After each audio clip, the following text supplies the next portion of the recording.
On the President's, the orders. It's a sunny day, an ordinary day, a busy day, people going about their lives, jeepneys, cars, and motorbikes moving along the main thoroughfare in Tolucan City, part of Greater Metropolitan Manila. On one side of the road motorized tricycles and their drivers wait for passengers. At the head of the queue man sits, arms crossed, his young son restless in the cab. This is how he, along with the other drivers, supports his family, ferrying passengers to nearby destinations. 2 men on a motorcycle approach from the rear, and slow down briefly when they are abreast of the young father.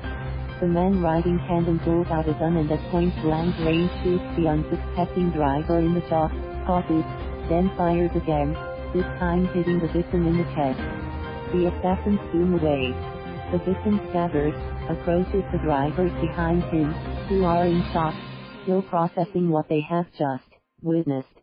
He collapses on the street. A crowd quickly gathers. 2 of the drivers pick him up and put him in the cab of a tricycle and rush him to the hospital. But it is too late, the man is dead, another casualty in President Rodrigo Duterte's brutal war on drugs.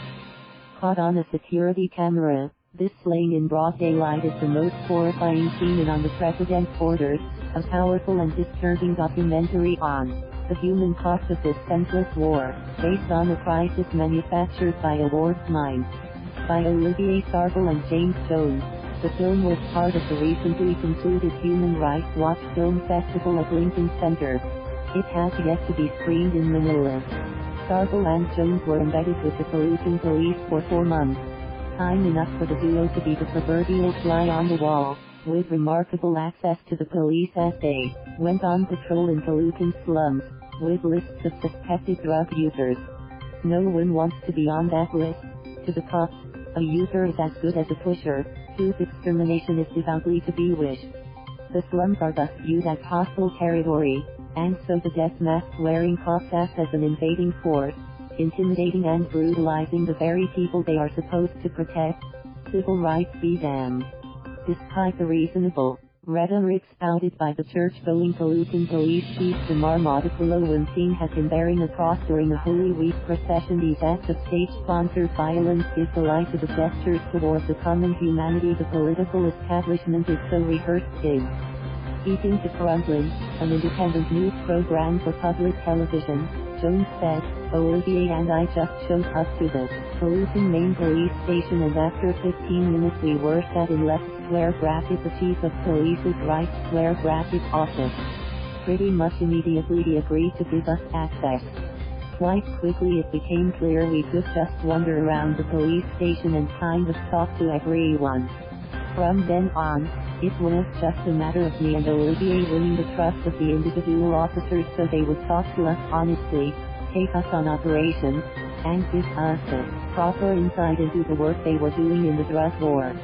There are portraits too of those who live in the slums, such as Asphalt, a photogenic tattooed teenager and head of a neighborhood gang that is more disaffected than gangsterish, and for whom meaningful, sustainable employment would be a way out but is nowhere in sight.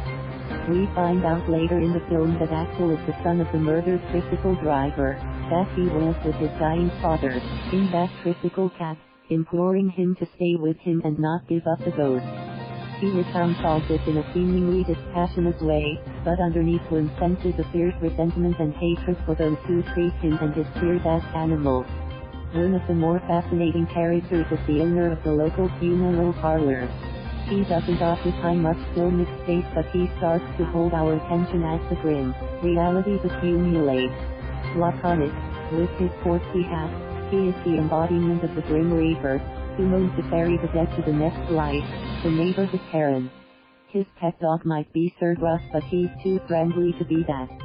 Carlos Ponce, of the Asia Division of Human Rights Watch, has described the documentary as an unflinching exploration of President Duterte's brutal drug war, and its devastating impact on thousands of mostly poor Filipinos. Sarbel and Olivier are wise enough not to make their work overtly judgmental. Not that there is any need.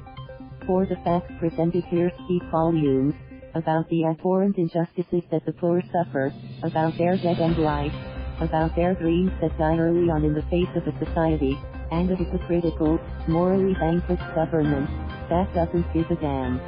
Copyright LH Strange 2019. Thank you for watching. Please subscribe.